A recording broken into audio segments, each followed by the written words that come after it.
மாயா எதிர்க்க வர லாரியில் போய் சூசைட் பண்ணிக்கலாம்னு நினைக்கிறாரு. அப்போ தான் இந்த லாரி போய் ஒரு கார் ஆக்சிடென்ட் பண்ணுறதை பார்க்குறாங்க. அந்த காரில் இருக்கவங்களுக்குலாம் பயங்கரமாக அடிபட்டிருக்கு. அதில் இருக்க ஒரு அம்மா தண்ணி கேட்குறாங்க. மாயாவோ தண்ணி எடுத்துகிட்டு வர போகிறாரு. ஆனால் அதுக்குள்ளே அந்த அம்மா இறந்து போகிறாங்க. இப்போ தான் அவங்க கழுத்தில் நிறைய நகையும் பேக்கில் நிறைய பணம் இருக்கிறத மாயா பார்க்குறாரு. இப்போ அதை பார்த்ததுமே அந்த பண நகையெல்லாம் எடுத்துகிட்டு போய்ட்றாரு. ஃப்ரெண்டு கிட்டே எனக்கு ரொம்ப குற்ற உணர்ச்சியாக இருக்குது, நான் பண்ணது எவ்வளோ பெரிய தப்பு இல்லை, இந்த பண நகையெல்லாம் நான் எடுத்துகிட்டு வந்துருக்கூடாதுன்னு சொல்லி ஃபீல் பண்ணுறாரு. ஃப்ரெண்டு செல்லாம் வந்து மாயா கிட்டே நீ எந்த தப்பும் பண்ணலை, கடவுளாக பார்த்து தான் இந்த பண நகையெல்லாம் கொடுத்துருக்காரு, இதை வச்சு அப்பாவோட கடன் எல்லாத்தையும் அடைச்சிடலான்னு மாயா மனசை மாற்றிட்டாரு. மாயா அவரோட கடனை திருப்பி கொடுக்கறதுக்காக கோவிலுக்கு வர சொல்லியிருக்காரு. அங்கே வந்து அவங்க கடனை மட்டும் திருப்பி கொடுத்தா எப்படி, வட்டி யார் கொடுப்பா அப்படின்னு சொல்லி சத்தம் போடுறாங்க. மாயாவோ எங்கள் அப்பா அவங்க எல்லாரும் காலையும் விழுந்து தானே பணத்தை வாங்கினாரு, அதே மாதிரி நீங்கள் எல்லாரும் என் காலில் விழுந்து மன்னிப்பு கேட்கணும், அப்போ தான் பணத்தை கொடுப்பேன்னு சொல்கிறாரு. இதை கேட்ட ஊர் மக்கள் கோவப்படுறாங்க. 2 மடங்கு அசலே நான் தரேன், ஆனால் அதுக்கு என் காலில் விழணும்னு சொன்னதும் அங்கே இருக்கிற மக்கள் எல்லாரும் காலில் விழுந்து மன்னிப்பு கேட்டு பணத்தை டபுள் மடங்காக வாங்கிட்டு போயிடுறாங்க. காசுன்னு சொன்னதுமே காலில் விழுந்ததால மாயாவுக்கு ரொம்ப சந்தோஷமாகுது. ஏன்னா அவங்க அப்பா அப்படி தானே வாங்கியிருப்பாரு. இப்போ இதே மாதிரி பணம் சம்பாதிக்கணும்னு முடிவு பண்ணுறாங்க.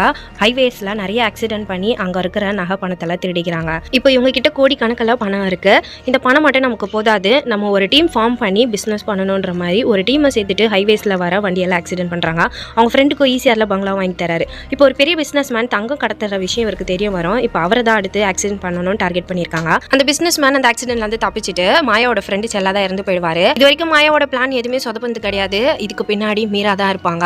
இப்போ மீராவை தேடி போறாரு. மீரா தான் இந்த நெட்வொர்க்கோடைய தலைவன் மாயான்றதை கண்டுபிடிச்சிருப்பாங்க. மீராவோடைய ஹஸ்பண்டோ பையனோ அவங்க பர்த்டேக்காக ஒரு லாங் ட்ரிப் போயிருப்பாங்க. மீரா பிரெக்னெண்டா இருக்கிறதால போயிருக்க மாட்டாங்க.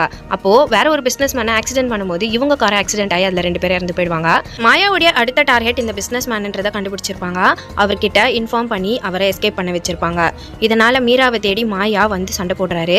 அவங்கள பயங்கரமா அடிச்சு போட்டுடுறாரு. இதனால அவங்க மயக்கப்பட்டு கீழே விழுந்துடுறாங்க. மாயா மீரா கிட்ட சொல்றாரு, எமோஷன்ஸ்க்கு வேல்யூவே கிடையாது, இங்க பணத்துக்கு மட்டும்தான் வேல்யூன்னு சொல்றாரு. அந்த பிசினஸ் மேன் கடத்தினா அந்த தங்கம் எல்லாம் மீரா கிட்ட தான் இருக்கும். இப்போ அந்த தங்கத்தை எடுக்கிறதுக்காக போறாரு.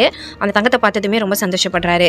ஆனா திரும்பவும் மீரா மயக்கத்துல இருந்து தெளிஞ்சு வந்துடுறாங்க. அவங்கள அந்த தங்க கட்டிலேயே அடிக்க போறாரு. ஆனா அதுக்குள்ள மாயா சார் அப்படின்னு ஒரு குரல் கேக்குது. இந்த குரல் கேட்டதுமே அவர் பயங்கரமா டென்ஷன் ஆயிடுறாரு. ஏன்னா அங்க இருக்கிறது பிரியா. காலேஜ்ல இவர் மேல பழி போட்ட பிரியாவை இங்க பார்த்ததுமே அவருக்கு ரொம்பவே அதிர்ச்சி ஆயிடுது. இந்த பிரியா வேற யாரும் இல்ல, அந்த பிசினஸ் மேனோட செகண்ட் வைஃப். இவங்களும் அந்த தங்க கடத்ததுல ஒரு பார்ட்னரா இருந்திருப்பாங்க. இவங்களை கடத்தி தான் மீரா அந்த தங்கத்தை இவங்க கிட்ட வச்சிருந்திருப்பாங்க. மாயா எப்படி இருந்தாலும் இந்த தங்கத்தை தேடி வருவாருன்னு.